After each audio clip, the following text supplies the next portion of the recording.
কোম্পানির মানুষ অবজেকশন করছেন টাকা থেকে যেগুলা টাইলসও লাগায় না, এলা টাইলসও লাগিয়ে আলাদা একটা জিনিস আছে। তো 3 দিন বাদে আমরা টাইলস লাগাবো, আশা করি উক্ত বাথরুমটা 100% ওয়াটার প্রুফিং হবে।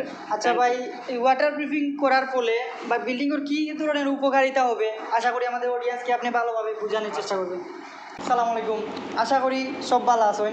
তো গতদিন ডক্টর ফিক্সিট নামের একটা কেমিক্যাল আমরা ইউজ করছি ওয়াটার প্রুফিংয়ের লাগি। তো এইটা বিল্ডিংও আসলে একজন ইঞ্জিনিয়ার, দক্ষ ইঞ্জিনিয়ার মানসে কিতার লাগি সাজেস্ট করে যাতে কাম কাজও কোনো রকম ভুল ত্রুটি না হয় বা এই বিল্ডিংটা উপকারিতা হয়। তো এই জিনিসটা সাজেস্ট করছেন টাইলসের ক্ষেত্রে, কিন্তু এই জিনিসটা আমরা লাগানোর পরে এখন কোম্পানির মানুষ অবজেকশন করছেন টাকা থেকে যেগুলা টাইলসও লাগায় না, এলা টাইলসও লাগিয়ে আলাদা একটা জিনিস আছে। তো বাইরে কইবা টাইলসের ক্ষেত্রে কোন জিনিসটা লাগে।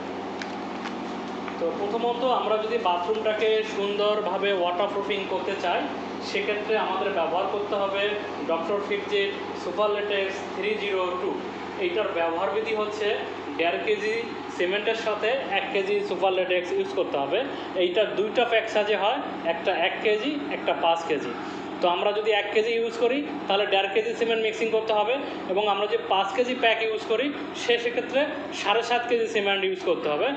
ইউজ প্রণালীটা হচ্ছে, প্রথমে আমরা কেমিক্যালটা একটা পাত্রের মধ্যে ঢালি নেব, দেন হচ্ছে যে 7.5 কেজি সিমেন্ট মিক্সিং করব সেটা অল্প অল্প করে দেব এবং মিক্সিং করে নিব।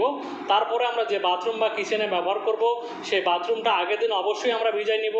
নেওয়ার বাদে পরের দিন সকালে আমরা প্রথমে এটা খাড়াখাড়ি লাগাবো, দেন আড়াআড়ি লাগাবো। লাগানোর বাদে সঙ্গে সঙ্গে মোটা বালু সিটা দিয়ে রাখবো। 2 দিন বা 3 দিন বাদে আমরা টাইলস লাগাবো। আশা করি উক্ত বাথরুমটা 100% ওয়াটার প্রুফিং হবে। আচ্ছা ভাই, এই ওয়াটার প্রুফিং করার ফলে বা বিল্ডিংয়ের কী ধরনের উপকারিতা হবে আশা করি আমাদের অডিয়েন্সকে আপনি ভালোভাবে বোঝানোর চেষ্টা করবেন। ওয়াটারপ্রুফিং করার ফলে যে উপকারগুলো আসবে আপনারা জানেন, সাধারণত বাথরুম এবং কিচেনে 365 দিন 24 ঘন্টা পানির ব্যবহার হয়। এই পানির ব্যবহারের ফলে হয় কি, বাড়িওয়ালা প্রথমত বুঝতে পারে না যে তার বাথরুম টাইলস করা সত্ত্বেও পাশের রুমটা বা ড্রয়িং রুম কিচেন রুমের পাশের যে রুমটা থাকে বা ওয়ালটা থাকে এটাতে ড্যাম আসতে পারে। প্রথমত যে সিলার বা প্লাস্টিক পেন্ট ইউজ করে বাড়িওয়ালা, এই প্লাস্টিক পেন্ট বা সিলার আস্তে আস্তে কালচে হয়ে যায়।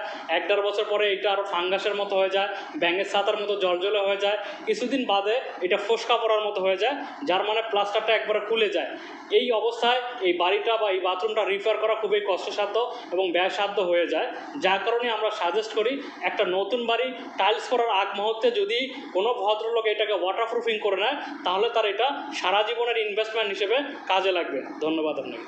আশা করি সবাই বুঝতে পারছেন। তো ধন্যবাদ বাইরেও ধন্যবাদ, অত দূর থেকে আসলে আমাদের ভালো একটা পরামর্শ দেওয়ার লাগে।